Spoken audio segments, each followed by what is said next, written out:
A graça e a paz do nosso Senhor e Salvador Jesus Cristo. Bem-vindo, meus irmãos, a mais esse semestre do curso de Teologia da AMAI. Esse semestre nós estaremos estudando a aula de Cristologia, a matéria de Cristologia, uma matéria intrigante, uma matéria desafiante, uma matéria que realmente enche o nosso coração de alegria quando nós estudamos, quando nós nos aprofundamos no conhecimento do Senhor e, acima de tudo, na vida, obra e do Senhor e Salvador Jesus Cristo. A título de introdução, queridos, a Cristologia ela é a doutrina que estuda de forma racional e sistemática a pessoa, vida e obra de Jesus. A palavra derivada dos termos grego Christos, Cristo e logia, estudo. É importante saber que esse estudo ele não nasce como resultado de um estudo intuitivo, humano, ou de alguma teoria formulada. Antes, a Cristologia é o estudo que foi resultado da própria revelação de Jesus, de si mesmo, por meio das Escrituras. Portanto, qualquer revelação acerca da pessoa do Cristo que não resulte da sua própria palavra não pode ser considerado como Cristologia. Aqui uma observação, queridos. Isso é algo que é muito importante sabermos. Qualquer estudo, por mais sério que possa parecer, se ele não deriva da revelação da própria palavra de Deus, ele não pode ser considerado Cristologia. E isso nós temos que ter muito em mente. Em João 6,44, a palavra de Deus nos diz o seguinte. O próprio Cristo, falando com os discípulos e com a multidão, dizia o seguinte: ninguém pode vir a mim se o Pai que me enviou não o trouxer, e eu o ressuscitarei no último dia. Como nós dissemos anteriormente, nenhum estudo sério, nenhuma revelação que se diga revelação acerca do próprio Cristo pode partir de uma outra fonte que não seja a própria palavra de Deus, ou seja, a própria revelação de Cristo. Nós começaremos nessa parte estudando acerca dos nomes de Cristo. A parte A, o nome de Cristo, é o equivalente do Antigo Testamento ao nome Messias, que significa ungido. Então, no Novo Testamento, no grego, a palavra Messias é substituída pela palavra Cristo, que é o seu equivalente, o equivalente à palavra Messias no hebraico no Antigo Testamento. Na Antiga Aliança, os reis e sacerdotes eram ungidos. No caso do rei, esse era conhecido como ungido do Senhor. Em 1 Samuel 24, 26, nós vamos ter uma referência acerca disso.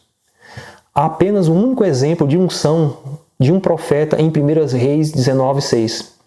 O óleo usado na unção simbolizava o Espírito de Deus. Esse ato representava uma transferência do Espírito Santo para a pessoa consagrada, uma relação sagrada entre o ungido e o próprio Deus, e a designação para esse ofício. Tanto no Antigo Testamento como no Novo, a unção de Cristo foram mencionadas em textos como Salmos 2:2, Salmo 4:5, Atos dos Apóstolos 4:27 e Atos 10:38. Só a título de observação, abra sua Bíblia lá em Salmo 2:12, de um dos textos que nós mencionamos agora, que profetizava acerca da unção do Messias, do Cristo. Salmo capítulo 2, versículo 2, diz o seguinte: e os reis se preparavam e os seus governantes fazem planos contra Deus, o Senhor, o rei que ele escolheu. Ou seja, o rei era o ungido do Senhor, ele era o escolhido do Senhor, ele representava a presença de Deus entre o povo. Cristo, ele fora designado para o seu ofício desde a eternidade, mas historicamente essa unção aconteceu quando foi concebido pelo Espírito Santo. Então, dentro da história, dentro do processo histórico, dentro do tempo, a unção de Cristo começa a ser apresentada a nós, a humanidade, a partir dos evangelhos. E Lucas 3:1-35 nos dá uma referência acerca dessa unção. Abra a palavra de Deus lá em Lucas, capítulo 1, versículo 35.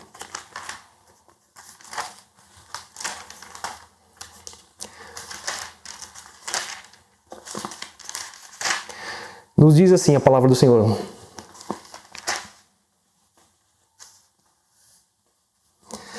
O anjo respondeu: o Espírito Santo virá sobre você, e o poder do Altíssimo o envolverá com sua sombra. Por isso, o menino será chamado de Santo e Filho de Deus. Aqui se dá a unção messiânica de Cristo dentro da história. Como eu havia dito antes, Cristo fora designado para o seu ofício desde a eternidade. Portanto, o fato de nos evangelhos ser mencionado a unção e o começo do ministério de Cristo simplesmente demonstra para nós que dentro da história, Jesus ali começara o seu ministério. O nome Jesus. O nome Jesus é simplesmente a forma grega do nome hebraico, Yeshua, ou Josué, que também era um nome comum, um nome bastante usado tanto no Antigo Testamento como no Novo Testamento. O nome é provavelmente derivado da palavra salvar, do Antigo Testamento. Houve dois tipos de Jesus: Josué, filho de Num, que prefigurava o próprio Cristo como um líder real, e Josué, filho de Jeozadak, que tipificou o Cristo como um grande sumo sacerdote.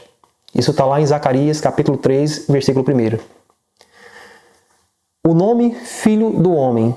Esse nome é encontrado no Salmo 8, versículo 4, e também em Daniel 7, 13. Já era profetizado no Antigo Testamento que o Cristo seria chamado de o Filho do Homem. O próprio Jesus se autodesigna como Filho do Homem e era mais comumente usado por ele mesmo. O nome expressava a humanidade de Cristo e também os seus sofrimentos, visto que ele tinha duas naturezas que se completavam e eram coexistentes. Ou seja, eram paralelas, coexistiam juntas. O nome Filho de Deus. No Novo Testamento, Jesus apropriou-se do nome, e os seus discípulos e até os demônios ocasionalmente lhe atribuíam ou tratavam por ele. O nome, quando aplicado a Cristo, não tem sempre exatamente o mesmo sentido. Ele é usado, primeiro, no sentido natalício, ou seja, para indicar que a natureza humana de Cristo teve sua origem à direta atividade sobrenatural de Deus, e mais particularmente do Espírito Santo. Em Lucas 1,35, nós temos essa referência. No sentido oficial ou messiânico, descreve o ofício mais do que a natureza de Cristo. O Messias é frequentemente chamado de Filho de Deus, como seu herdeiro e representante. Os demônios evidentemente usaram o nome no sentido em Mateus 8, 29, Mateus 24, 36 e em Marcos 13, 32. No sentido trinitário, que serve para designar o Cristo como a segunda pessoa da Trindade. Nós sabemos que a primeira pessoa da Trindade é o Pai, a segunda pessoa é o Filho e a terceira pessoa o Espírito Santo de Deus. É o sentido mais profundo em que o nome é usado. Provavelmente, o próprio Jesus tenha invariavelmente empregado o nome nesse sentido específico, e assim usado claramente em textos como Mateus 21, 27, Mateus 14, do 28 ao 33, Mateus 21, do 33 ao 46, Mateus 22, do 41 e 46 e Mateus 26, 63. O nome Senhor. O nome Senhor, quando aplicado a Cristo no Novo Testamento, tem diversos sentidos. Em certos casos, é usado simplesmente como forma de tratamento cortês e respeitoso. Em outras passagens, é expressivo de domínio e autoridade, sem indicar algo quanto ao caráter divino de Cristo e sua autoridade em assuntos espirituais e eternos. E, finalmente, há passagens em que é expressivo do caráter exaltado de Cristo e sua suprema autoridade espiritual, e é quase o equivalente ao nome de Deus. Especialmente, depois da ressurreição, esse nome é aplicado a Cristo como aquele que é dono e governador da Igreja e do universo. Jesus também aplicou a si mesmo o nome divino, que é composto das vogais consoantes Y, H, W, H, que foi traduzido por Yahvé no hebraico e Jeová no grego. O nome que era impronunciável pelos judeus. Nós sabemos que dentro do alfabeto judaico, eles não usam consoantes, eles só usam vogais. Então esse nome era impronunciável. Os judeus não pronunciavam. Usavam constantemente o nome Adonai, que significa Senhor, nos cultos solenes, ou Hashim, o nome, nas conversas impessoais. Jesus referiu-se a si mesmo como o Eu Sou, que era aplicado à pessoa do Pai. Vocês lembram muito bem que quando o Senhor tirou o seu povo do Egito e diante do Sinai, quando o Senhor falara com Moisés acerca do ofício de Moisés, acerca do que o Senhor iria fazer, e aí Moisés inquiriu ao Senhor e perguntou ao Senhor, quando ele voltasse ao Egito, quando ele dissesse que Deus havia falado com ele, e quando os israelitas perguntassem qual o nome dele, o que eu farei? Então o Senhor disse a Moisés, você dirá que o Eu Sou o enviou. Em paralelo a isso, em João 8,58, Jesus disse o seguinte, eu afirmo a vocês que isto é verdade, antes de Abraão nascer, eu sou, respondeu Jesus. Ou seja, Jesus aqui, ele se iguala em divindade à pessoa do próprio Pai. Quando nós analisamos o texto de João 8,58 e nós vemos o contexto desse versículo, nós vemos que ali os judeus eles entenderam perfeitamente aquilo que Jesus falava, ou seja, eles entenderam que o próprio Jesus estava dizendo que ele era Deus. Tanto é que naquele momento eles pegaram em pedras e tentaram contra a vida do Senhor. Verificação de aprendizagem. Explique com suas palavras o significado cristologia e por que estudar e por que a necessidade de estudar a pessoa de Jesus. 2. O que significa a palavra Cristo e qual a palavra equivalente no Antigo Testamento? 3.